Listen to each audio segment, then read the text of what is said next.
1절에서부터 11절입니다. 사도행전 15장 1절에서부터 11절. 우리 하나님의 말씀을 교독하겠습니다. 오늘 본문 말씀 굉장히 중요한 말씀입니다. 사도행전 15장 1절에서부터 11절 교독하겠고 11절 같이 읽겠습니다. 어떤 사람들이 유대로부터 내려와서 형제들을 가르치되 너희가 모세의 법대로 할례를 받지 아니하면 능히 구원을 받지 못하리라 하니 바울 및 바나바와 그들 사이에 적지 아니한 다툼과 변론이 일어난지라 형제들이 이 문제를 대하여 바울과 바나바와 및 그 중에 몇 사람을 예루살렘에 있는 사도와 장로들에게 보내기로 작정하니라. 그들이 교회의 전송을 받고 베니게와 사마리아로 다니며 이방인들이 죽게 돌아온 일을 말하여 형제들을 다 크게 기쁘게 하더라.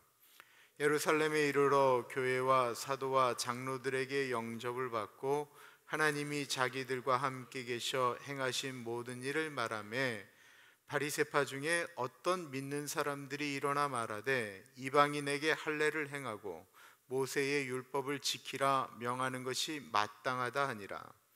사도와 장로들이 이 일을 의논하러 모여 많은 변론이 있은 후에 베드로가 일어나 말하되 형제들아 너희도 알거니와 하나님이 이방인들로 내 입에서 복음의 말씀을 들어 믿게 하시려고 오래전부터 너희 가운데서 나를 택하시고 또 마음을 아시는 하나님이 우리에게와 같이 그들에게도 성령을 주어 증언하시고 믿음으로 그들의 마음을 깨끗이 하사 그들이나 우리나 차별하지 아니하셨느니라. 그런데 지금 너희가 어찌하여 하나님을 시험하여 우리 조상과 우리도 능히 매지 못하던 멍에를 제자들의 목에 두려느냐. 그러나 우리는 그들이 우리와 동일하게 주 예수의 은혜로 구원받는 줄을 믿노라 하니라. 아멘. 사도행전 15장은 보통 예루살렘 공적 회의라고 해서 예루살렘 공회의, 공의회라고 교회사적으로 이야기합니다. 공의회가 언급된 것이 두 번 있는데 하나는 사도행전 15장이고 하나는 갈라디아서 2장에 나오고 있습니다.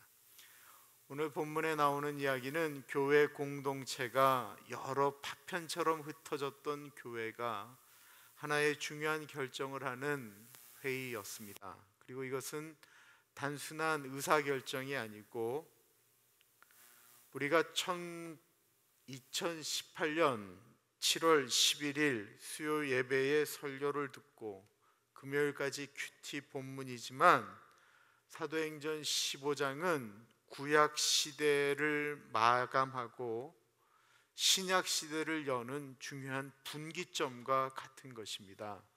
또한 사도행전 15장은 이스라엘의 하나님, 이스라엘인이 믿던 유대교가 기독교로 전환되는 아주 중요한 회의가 바로 사도행전 15장에 나와 있는 아주 중요한 결정 사항입니다.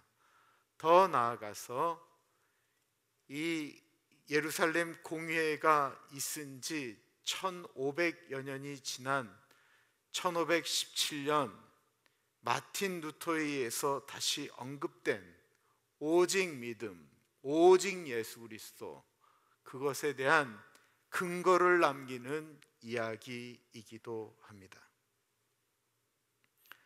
그리고 사도행전 15장이 오늘날 우리에게 주는 이야기는 많습니다. 왜냐하면 하도 예수 믿는 사람들이 함부로 행동하니까 요즘 구원론에 대한 이야기들이 너무나도 많이 파편처럼 여기저기서 얘기되어지기 시작하기 때문에 그렇습니다. 이 구원론에 대한 쟁점입니다. 이 사건은 바울과 바나바의 안디옥 교회에 선교로 갔다 온 이야기로 시작하는 것 같지만 실제로는 사도행전 10장의 사건으로부터 시작되어진다라고 볼 수 있습니다.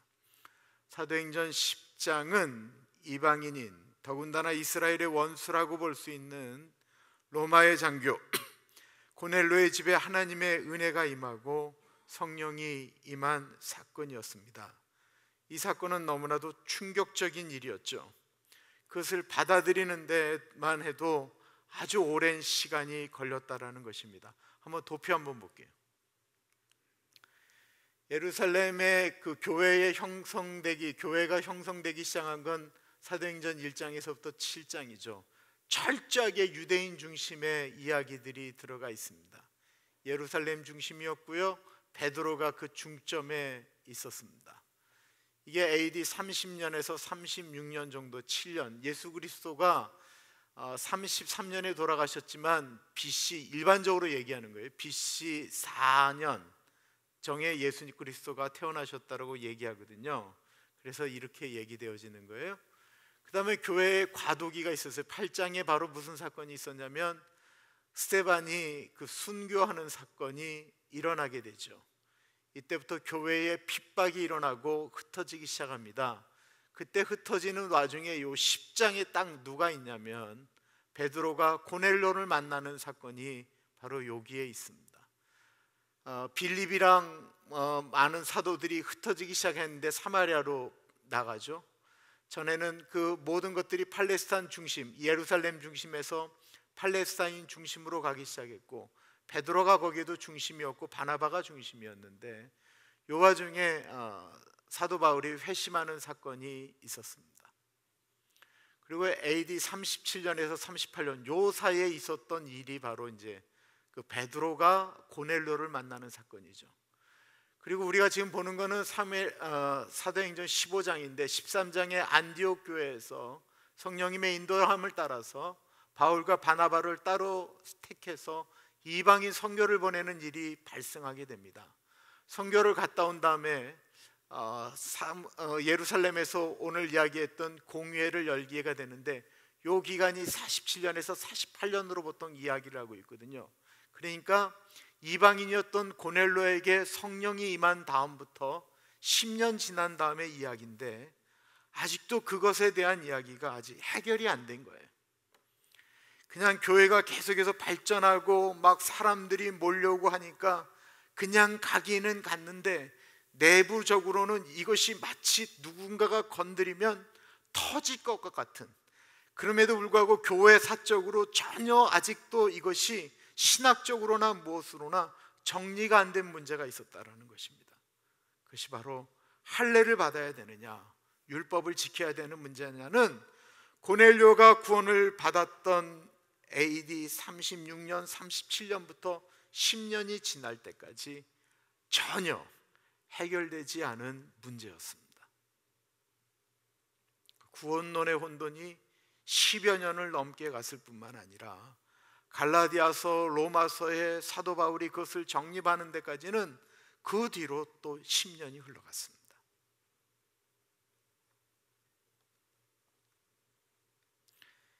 (10년) 동안에 많은 일들이 있었습니다.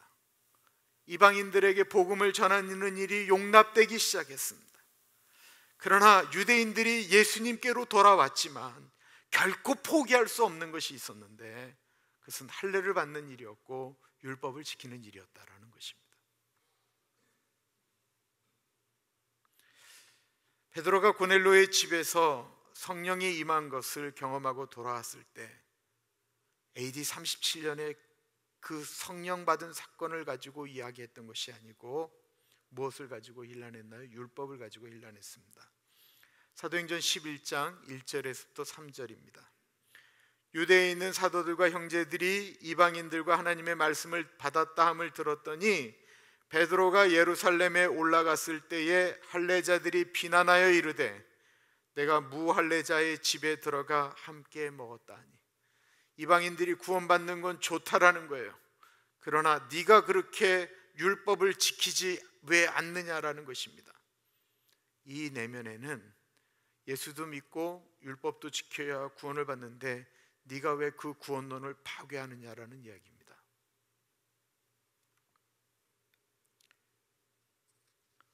유대인과 이방인, 하나님의 백성이다 아니다를 구분하였던 그 마지막 그 보루가 깨어지는 와중에 유대인들이 그럼에도 불구하고 붙잡고 싶었던 것이 있었는데 할례와 율법이었다라는 것입니다.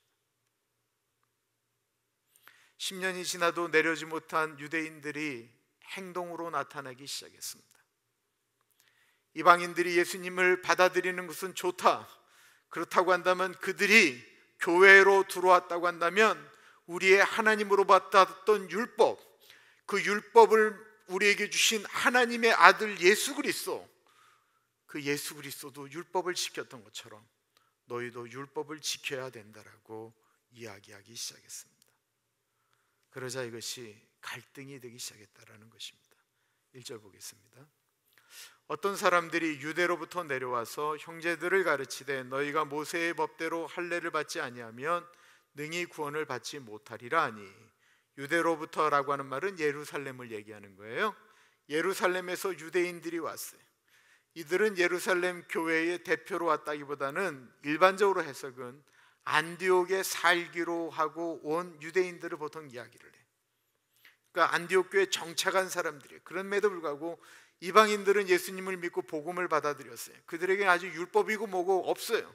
그들은 예수 믿고 좋기 시작했고 예수님의 가르침을 듣기 시작했는데, 유대인들이 와서 얘기하는 거예요. 본인들도 예수 영접하고 예수 믿는 유대인인데 예수 믿는 사람이 되었다라는, 그러면서 이방인들에게 얘기하는 거예요.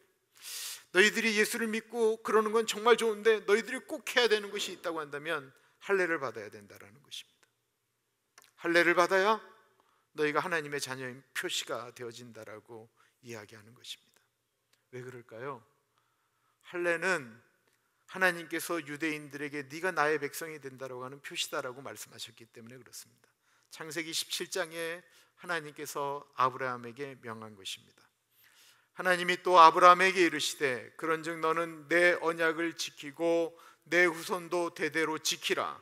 너희 중 남자는 다 할례를 받으라. 이것이 나와 너희와 너희 후손 사이에 지킬 내 언약이니라. 너희는 포피를 베어라. 이것이 나와 너희 사이의 언약의 표징이니라. 아하, 하나님은 이스라엘의 남자들이 할례를 행함으로써 구원을 받게 하시는구나 라고 생각할 수 있는 대목이죠. 그러나 아니다라는 것입니다. 우리가 결혼 반지를 끼고 다닙니다.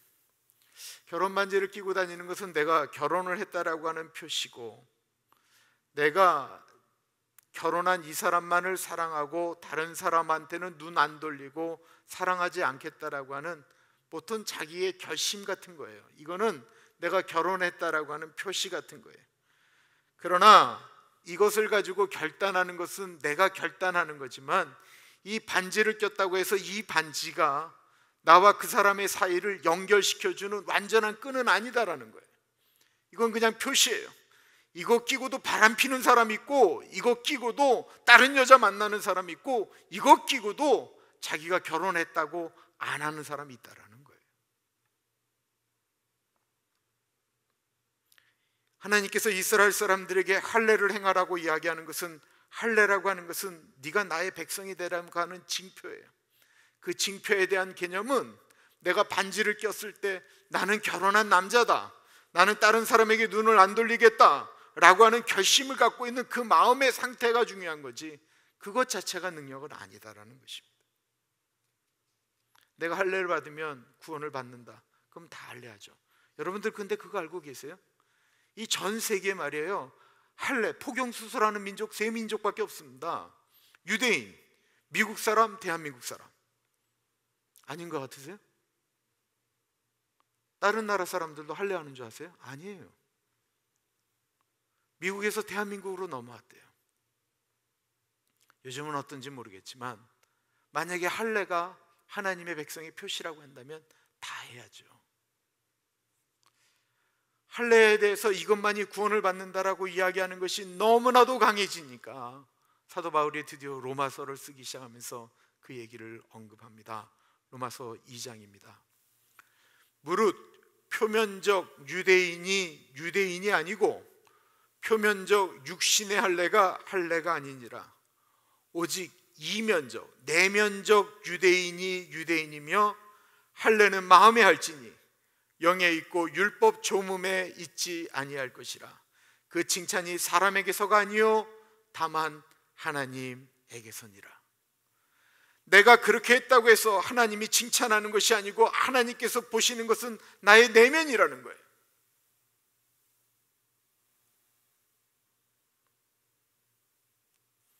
할례를 하는 목적은 겉으로 드러나는 것을 뛰어넘어서 내 마음 가운데 하나님의 사람으로 살겠다라고 하는 결단의 표시다라는 것입니다. 우리가 세례를 받을 때 내가 이제는 하나님의 사람으로 살겠습니다라고 하는 결단과 비슷한 거예요. 그런데 유대인들의 이야기가 들어왔는데 힘이 있습니다. 왜 그럴까요? 우리가 예수님을 영접했음에도 불구하고 내가 예수님을 믿었기 때문에, 영접했기 때문에 어떠한 일을 경험하게 될 때 내가 죄를 짓지 않고 늘 선한 일을 선택하면 정말로 좋은데, 내가 예수님을 분명히 믿고 예수님 사랑하고 예수님의 은혜에 감격함에도 불구하고 내가 죄를 짓는다라는 것입니다. 거기에 대한 갈등이 이방인들에게 있었거든요. 오늘 회개 기도하고 정말 예배 가운데 이렇게 임재를 경험하고 정말 주님 안에서 뜨거워져서 회개 기도하고 나가서 운전하고 가는데 정말 좋게 가는데 갑자기 차가 확 들어오면 그럴 수도 있지 해야 되는데 이 옛날에 썼던 욕이 확 튀어나오더라는 거예요. 내가 은혜 받고 집에 들어왔는데 갑자기 남편이 안 하던 짓을 한다라는 거예요. 속을 뒤집어 놓는 일들이 발생한다라는 거예요. 그때 그를 누르지 못하고 확 일어나는 내 옛 모습을 보면서 사람들 마음 가운데 내가 과연 구원받은 것이 맞는가 갈등하게 된다라는 것입니다. 갈등 안 하세요?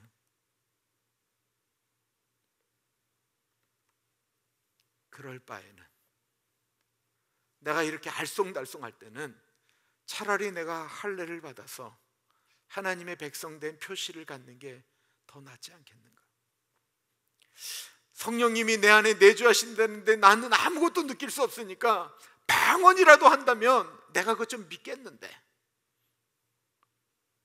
그래서 방언을 원하는 것처럼 이 얘기는 그 옛날이나 지금이나 사람들이 이런 것에 대해서 갈등하게 될 때 가장 매력적으로 다가오는 이야기 중에 하나라는 것입니다. 안디옥 교회에 대혼란이 일어났습니다. 그 얘기가 먹히기 시작했다라는 것입니다. 2절을 보세요. 바울 및 바나바와 그들 사이에 적지 아니한 다툼과 변론이 일어난지라 형제들이 이 문제에 대하여 바울과 바나바와 및 그 중에 몇 사람을 예루살렘에 있는 사도와 장로들에게 보내기로 작정하니라. 이것이 왜 중요한 문제입니까? 이 구원론이 이제 흔들리는 거예요.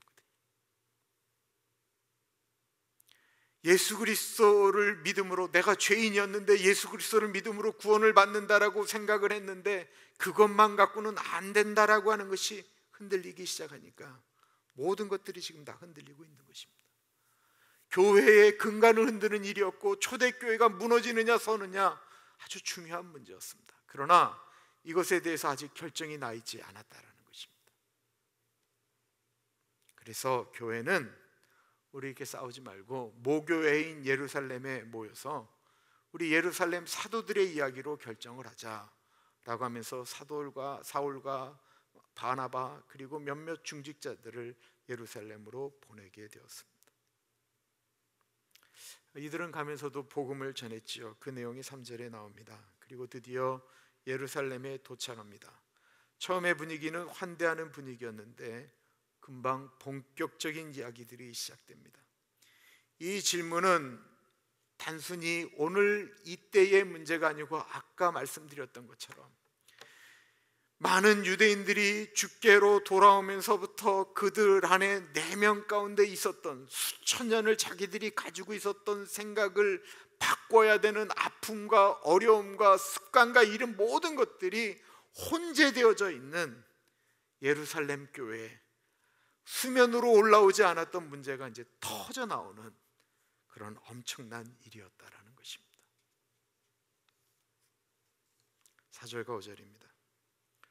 예루살렘에 이르러 교회와 사도와 장로들에게 영접을 받고 하나님이 자기들과 함께 계셔 행하신 모든 일을 말하매 바리새파 중에 어떤 믿는 사람들이 일어나 말하되 이방인에게 할례를 행하고 모세의 율법을 지키라 명하는 것이 마땅하다 하니라. 바리새인들 중에 예수님을 영접한 분들 계셨습니다. 이거 엄청나게 귀한 분들이죠. 정말 이렇게 귀한 분들이 없는 분들입니다. 자신들의 종교적인 신념, 자신들의 사회적인 위치, 그 모든 것들을 다 버리고 예수님을 영접한 분들입니다. 교회에 너무 필요한 분들입니다. 왜냐하면 온갖 잡다한 모든 죄인들이 몰려올 때 사회적으로 도덕적인 삶을 살고 성경적 지식, 다른 모든 분들에게 존경을 받는 만한 그런 삶을 살았던 분들이 교회에 들어오기 시작했다라는 것입니다. 이들이 예수님 영접하고 교회로 들어오고 보니까 교회가 너무 문제가 많다라는 것이었습니다. 아니, 어찌 저런 사람들이 예수를 믿을 수가 있지? 예수 그리스도께서 용서하셨다고 하지만, 자기도 용서받았다고 하지만, 자신들의 눈으로 보니까 자기를 보는 게 아니고 다른 사람들을 보니까 너무나도 형편없는 사람들이 교회에 너무나도 많다라는 것입니다. 함부로 살았던 세리들, 장녀들, 도둑질하는 사람들, 강도들, 그런 사람들이 예배당 안에 들어와 있더라는 것입니다. 어떻게 저런 것들이 예수를 믿는다고 할 수 있지? 그럴 수 있잖아요. 더군다나 교회에 들어와서 리더라고 하는 사람들을 보니 자신들과는 너무나도 수준 차이가 나는 갈릴리 나사렛 동네 사람들입니다.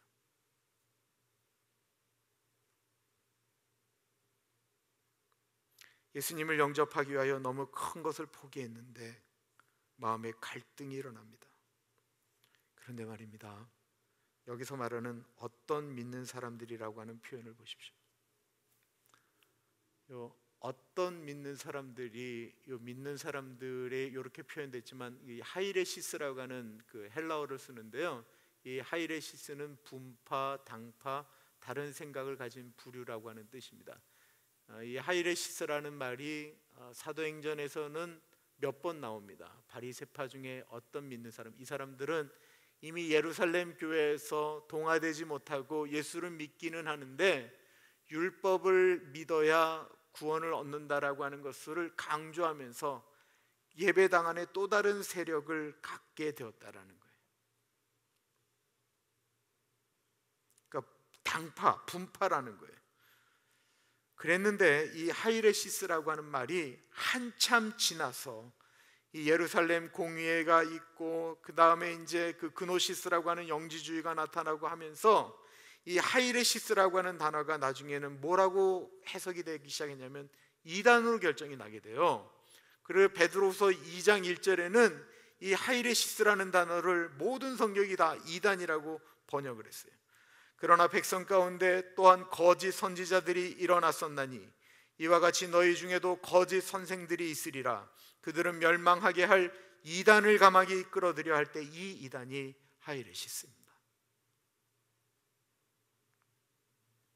그러니까 처음에는 교회 공동체의 어떤 것들은 그것만 갖고는 구원이 안 된다라고 하는 것으로 이렇게 나가면서 그들의 삶이 정직하고 온전하니까 힘을 얻었는데 나중에는 이것이, 아직까지는 이것이 이단이나 이런 개념이 아니었어요.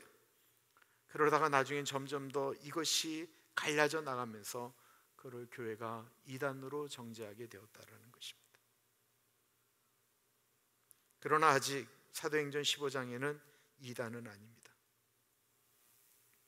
예수님을 믿었지만 할례도 받고 율법도 지켜야 된다라는 것입니다. 맞는 얘기죠. 우리가 예수님을 믿었으면 우리가 하나님의 법을 지켜야죠. 그러나 법을 지켜야 되는 건 예수 믿는 사람의 당연한 거예요. 결혼을 했으면 그 결혼의 법도를 지키고 정의를 지키는 건 당연한 거예요.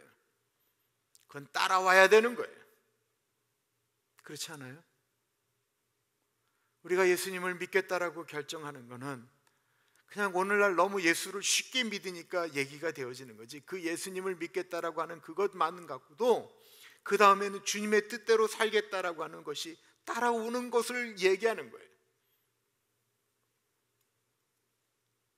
말의 무게가 있을 수밖에 없습니다. 그러나 이들에게 없는 것이 있습니다. 그것은 뭐냐면 예수 그리스도 이름의 능력입니다.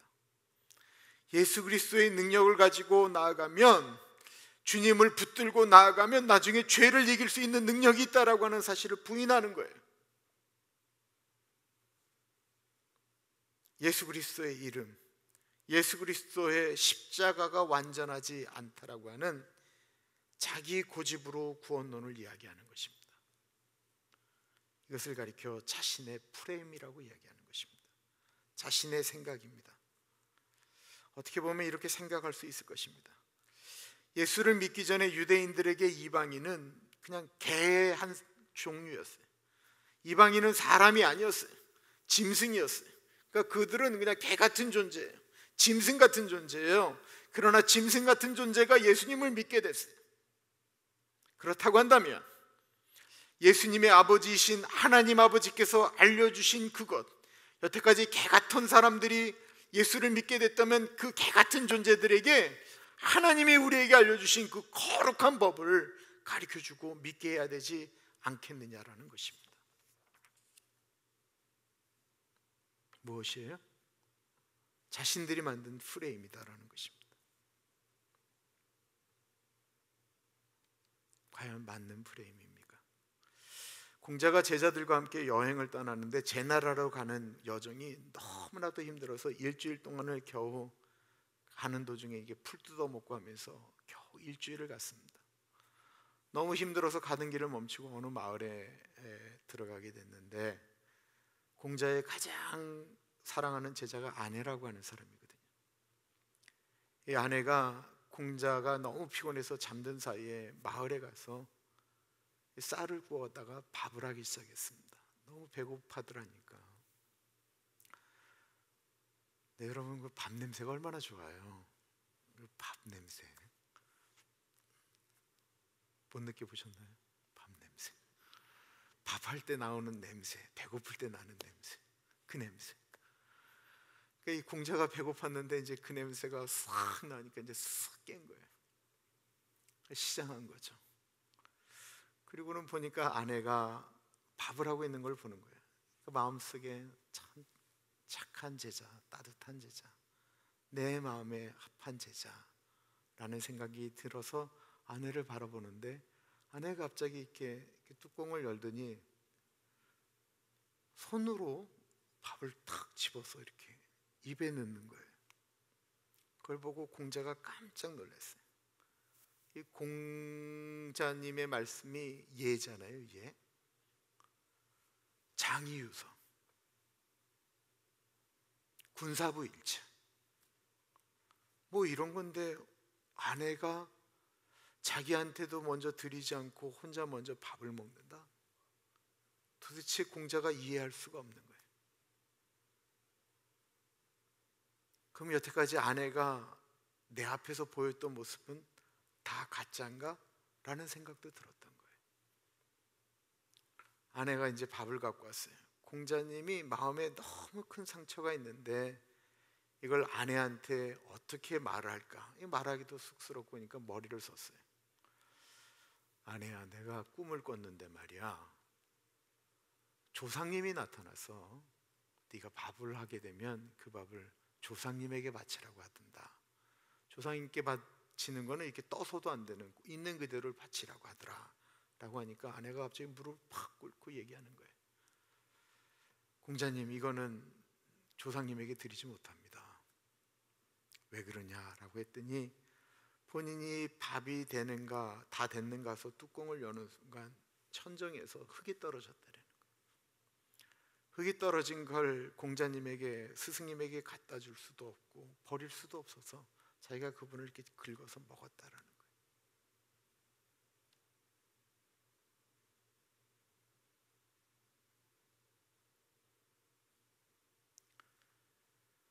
공자가 이 유명한 얘기를 합니다.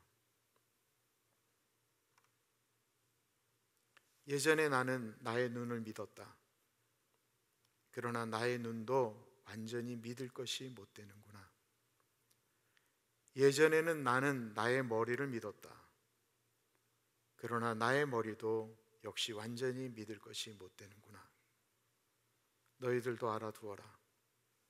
한 사람을 이해한다라는 것은 진정으로 어려운 일이다라는 사실을 말이다. 우리의 눈은 어떻습니까?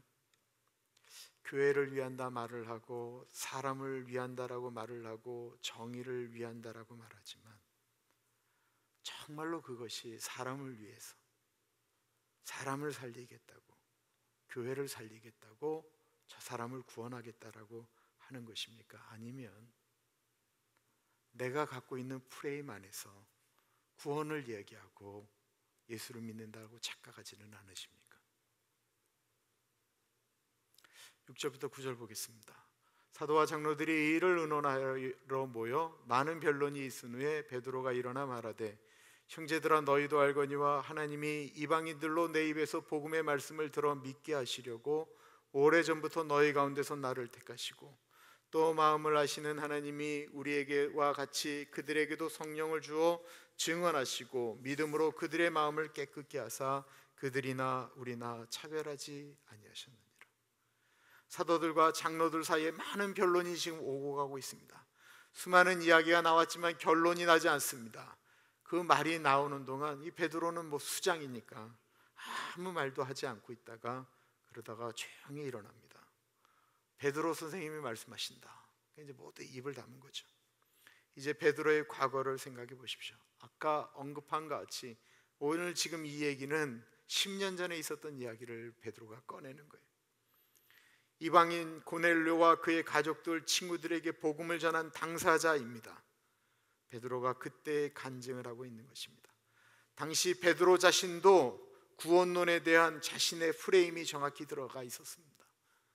그래서 하늘에서 보재기가 내려와서 부정한 것을 먹으라고 얘기할 때 베드로가 얘기하죠. 나는 이런 것을 먹을 수 없습니다. 3번이나 하나님께서 깨끗게 한 걸 네가 부정하다라고 이야기하지 말아라. 아니요 하나님, 나는 이런 거 못 먹습니다. 그때 고넬로 사람들이 그 환상이 끝났을 때 오게 됩니다. 고넬로 사람들이 베드로를 찾을 때 베드로에게 성령님이 이렇게 말씀하십니다. 사도행전 10장 20절 말씀입니다. 일어나 내려가 의심하지 말고 함께 가라. 내가 그들을 보내었느니라 하시니. 이것도 하나 볼게요. 일어나 의심하지 말고라고 하는 말은 메노스라고 하는 헬라어입니다. 여러분들 헬라어 쓰는 거 별로 안 좋아하시죠? 저도 안 좋아하거든요. 정말 제가 안 좋아하는데 수요일만 쓰는 거 알고 계시죠? 디아크리노스 메송. 그리고 내가 헬라어를 잘하는 게 아니고요. 이거는 내가 이렇게 집은 다음에는 내가 주석을 보는 거예요. 아시죠? 디아크리스노메노스라고 하는 말은 의심하지 말고라고 하는 말인데 이게 의심하지 말고라고 하는 말도 있지만 분별하다, 판단하다, 구별하다라는 뜻이 있어요. 그러나 일어나 내려가 판단하지 말고 구별하지 말고 분별하지 말고 내려가라는 거예요. 차별하지 말고 내려가라는 거예요. 이미 베드로의 마음 가운데 이방인에 대한 차별과 구별과 구분이 다 돼 있었어요. 그러나 하나님께서 그렇게 하지 말라라는 것입니다. 베드로도 차별하였었습니다. 그러나 그 사건 이후로 차별하지 않는 이야기를 오늘 하고 있는 것입니다. 하나님이 하셨다라고 이야기하고 있는 것입니다. 7절에 보면 너희도 알거니와 하나님이 이방인들로, 8절에 보면 하나님이 우리와 같이, 하나님이 그렇게 하셨다라는 것입니다.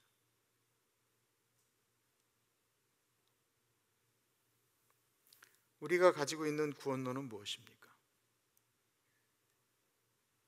어느 신실한 그리스도인이 예수님을 열심히 믿다가 예수님을 떠났습니다. 답이 없는 질문이니까 답하실 생각은 하지 마세요. 그가 떠난 이유는 목사에게, 교회에 실망했기 때문입니다. 예수님을 열심히 믿고 구주로 영접하고 지내다가 교회를 떠났어요. 아주 멀리 갔어요. 멀리 가서 세상 사람들처럼 살았어요. 완전히 그러고 살았어요. 그 사람의 구원이 떨어졌을까요? 안 떨어졌을까요? 떨어졌다고 얘기할 만한데 이 사람이 죽기 일보 직전에 일주일 전에 극적으로 주님께로 돌아왔습니다. 그리고 일주일을 아주 은혜롭게 살다가 죽었습니다. 은혜롭게 산 게 뭐냐면 그냥 하나님께 회개하고 죽었다라는 거예요. 그러면 이 사람은 구원에서 떨어졌다가 다시 붙었을까요? 아니면 계속 구원이었을까요? 대답하지 마세요. 저도 모르니까. 반대로 구원을 받았다라고 확신하고 평생을 그렇게 살았던 사람이 죽기 일보 직전에 눈만 감으면 두려움이, 악몽이 오기 시작했습니다. 그 악몽이 너무 두려워 견딜 수가 없는데 그 악몽에서 이렇게 이야기가 들리는 거예요. 꿈에서 네가 예수 한 번만 부인하면 더 이상 내가 너한테 나타나지 않겠다라는 거예요. 악몽 때문에 가위 눌리고 땀 흘리고 비시비시 그랬는데 나중에는 막 절벽에서 떨어지는 것 같은 절망감 가운데 이 사람이 꿈속에서 한 번만 예수 부인하면 내가 안 나타난다는 말에 너무 힘들어서 내가 이제 예수 안 믿겠다고 얘기하고 깼습니다. 이 사람 구원받았습니까? 못 받았습니까?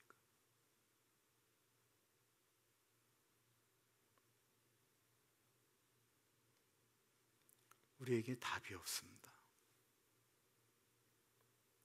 어느 목사님은 이렇다고 얘기하실 거고 어떤 분은 저렇다라고 얘기할 것입니다. 우리에게는 사실 그것에 대한 말할 권리가 없다라는 것입니다. 내가 이런 종류의 예를 만들려고 하면 내가 이거 작정하고 만든 것도 아니고 생각나는 대로 만들었는데 10개는 만들겠더라고요. 성경은 예수 그리스도의 이름으로 구원을 받는다라고 말씀하고 있습니다. 예수의 이름 외에는 어떤 사람의 노력이 구원을 이룰 수 없다라는 것이 성경의 증거이고 우리가 살면서 또한 느끼는 것입니다. 아무리 노력해도 내 안에는 끊임없이 나오고 있는 악한 속성이 있다라는 것입니다. 그러면 악한 우리가 그것을 인정하고 그냥 살면 되느냐라는 거예요. 제가 요즘 하이델베르크 요리문답을 하는데 여기에 대한 답이 우리가 지금 구원론에 대한 갈등을 겪었던 이야기들은 그 옛날 중세시대 때 웨스터민스터 신앙고백, 니케아 회의 모든 것들을 할 때 그 옛날 사람들도 똑같이 갈등했다라는 거예요. 그렇게 갈등하면서 만들어졌던 얘기예요. 이런 거예요. 우리가 예수님을 영접하잖아요. 우리가 그 선악과를 따먹은 다음에 우리에겐 3가지 죽음이 와요. 첫 번째로는 뭐냐면 진짜 육체적인 죽음이에요. 두 번째는 영적인 죽음인데 하나님과 우리 사이가 영적으로 갈라져서 죽었다라는 거예요. 세 번째는 우리가 죽은 다음에 영원한 심판 가운데 죽는 3번째 죽음이에요. 예수 그리스도를 우리가 영접하는 순간 하나님과 우리가 영적인 존재가 영이 회복되죠. 이건 에베소서에 나오는 얘기예요. 두 번째가 우리 육체가 문제인데 영은 회복이 되는데 우리 육체는 그 악에 대한 속성으로 사로잡혀 있던 우리의 몸이 한 번에 뒤집어지지 않는다라는 거예요.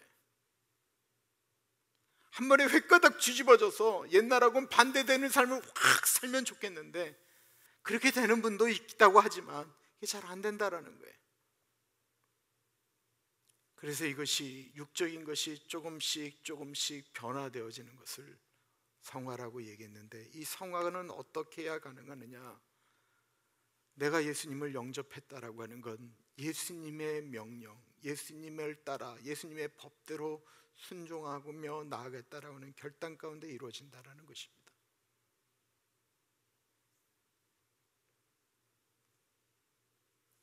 우리의 육체는 육체의 속성대로 살려는 것과 성령님의 명령대로 살려고 하는 욕구 사이에 갈등이 생기게 됩니다. 생기는 갈등에 우리는 주인 되신 예수님의 명령에 순종하면 됩니다. 말씀에 순종하면 되고요.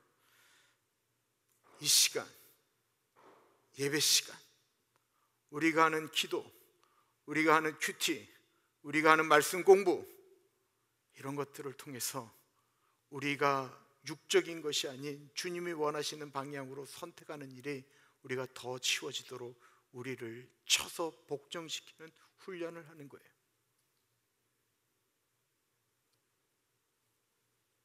여러분들의 구원의 프레임은 무엇입니까? 예수 그리스도의 십자가의 사랑과 그 은혜, 그것이 우리의 구원의 프레임입니까? 아니면 또 다른 것을 만들어 놓지는 않으셨습니까? 만약에 우리가 예수 그리스도의 십자가의 은혜, 그 보혈의 능력, 믿음, 그걸로 만약에 우리의 구원의 프레임을 삼았다고 한다면 그 다음부터 우리에겐 책임이 하나 있습니다. 그냥 예수 믿겠습니다 라고 하는 그 고백이 아닌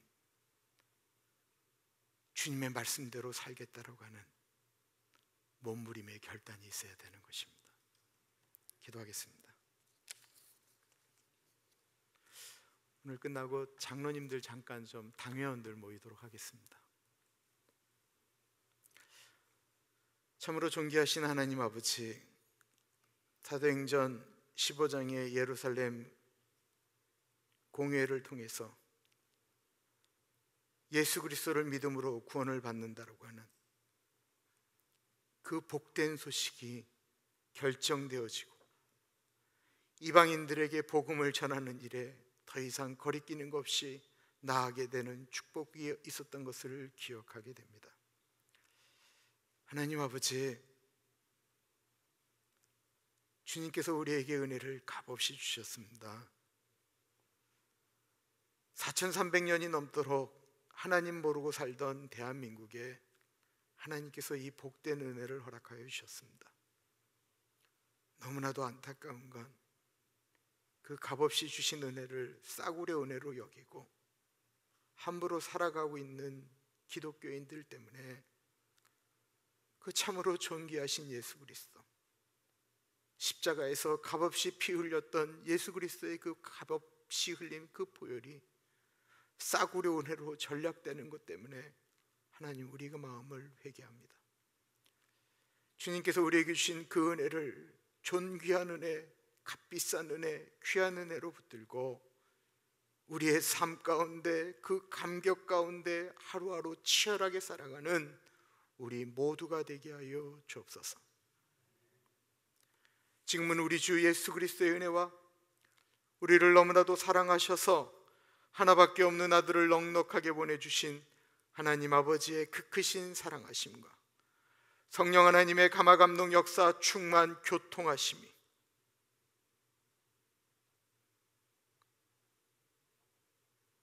예수 그리스도 붙들고